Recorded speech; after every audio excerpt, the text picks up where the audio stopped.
আসসালামু আলাইকুম। আহলান সাহালান, খুশ আমদেদ মাহে রমাদান। আর মাত্র একটা দিন পরেই রোজা শুরু হচ্ছে।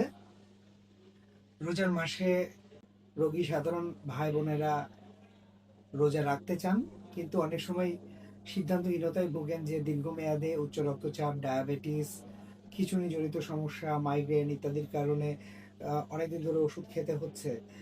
তাহলে তারা কিভাবে রোজা রাখবেন? সেই জন্যই আজকের এই আলোচনা। আমি ডাক্তার মোহাম্মদ হুমায়ুন রশিদ, নিউরোসার্জন, সহযোগী অধ্যাপক ও বিভাগীয় প্রধান হিসেবে কাজ করছি ইস্ট ওয়েস্ট মেডিকেল কলেজ হাসপাতালে। আমরা জানি নিউরোলজিক্যাল অনেক রোগ, যেমন stroke, brain tumour, spinal tumour, migraine ইত্যাদি বিভিন্ন রোগে দীর্ঘমেয়াদে লম্বা সময় ধরে ওষুধ খেতে হয়। এইসব রোগীদের অনেক সময় ডায়াবেটিস, উচ্চ রক্তচাপ কিংবা থাইরয়েডের অসুবিধাও থাকে। যেহেতু 3 বেলা বা 2 বেলা ওষুধ খেতে হয় নিয়মিত, সেসব রোগীদের সাধারণ প্রশ্ন থাকে যে তারা কি রোজা রাখতে পারবেন কিনা। ইসলামিক স্কলারদের মতে অবশ্যই তারা রোজা রাখতে পারবেন, এবং চিকিৎসকদের ভাষ্য মতে যদি ডায়াবেটিস নিয়ন্ত্রণে থাকে, প্রেশার নিয়ন্ত্রণে থাকে, তারা অবশ্যই রোজা রাখতে পারবেন। তবে রোজার মাসে ওষুধগুলোর সময়সূচির একটু সমন্বয় করতে হয়। কীরকম? যেমন যেসব রোগীরা সকালে ওষুধ খান, সেই ওষুধগুলো সাধারণত ইফতারের পরে খাবেন। যেগুলো দুপুরে ওষুধ খান, সেই দুপুরের সময়টা চেঞ্জ হয়ে রাত 10টার দিকে ওষুধ খাবেন। রাত্রে যে ওষুধগুলি খান সেগুলো খাবেন সেহরিতে। তবে ডায়াবেটিসের যেসব ওষুধগুলো ইনসুলিন হিসেবে অনেককে নিতে হয়, এই ইনসুলিন নেওয়ার নিয়মটা হচ্ছে সকালের ইনসুলিনের যে ডোজ, সেটা ইফতারের জাস্ট আগ মুহূর্তে ইনসুলিন নিতে পারেন এবং তারপরে ইফতারের সময় হলে ইফতার করবেন। আর যেগুলো রাত্রে ইনসুলিন নিতে হতো, সেটা সকালে অর্ধেক ডোজ হিসেবে নিতে পারবেন।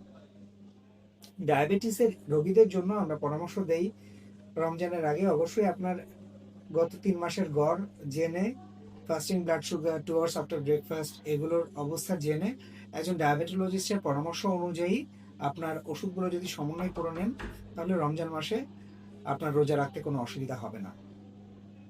প্রেশারের ওষুধগুলোর ক্ষেত্রে নিয়ম হচ্ছে যেভাবে বললাম সেভাবেই, শুধু ডায়ুরেটিক্স জাতীয় যদি ওষুধ খেতে হয়, সেই ডায়ুরেটিক্সের ওষুধগুলো সেহরির সময় খেতে পারেন। ডায়ুরেটিক্সের ওষুধগুলোর কারণে অনেকের প্রস্রাব বেড়ে যায়, সেজন্য এটা রাত্রে অ্যাডভাইস করা হয় না, সেহরির সময়ে আপনারা খেতে পারবেন।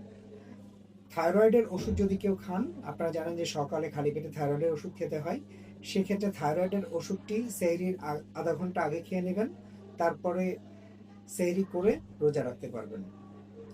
যাদের খিঁচুনিজনিত অসুবিধা রয়েছে, তাদের খিঁচুনি যদি রমজানের অন্তত 1 মাস আগে থেকে নাও হয়ে থাকে, তাহলে খিঁচুনির ওষুধগুলো সকালে ও রাত্রে যেটা খেতেন সেটা ইফতার ও সেহরিতে খাবেন এবং রোজা রাখতে পারবেন আশা করে।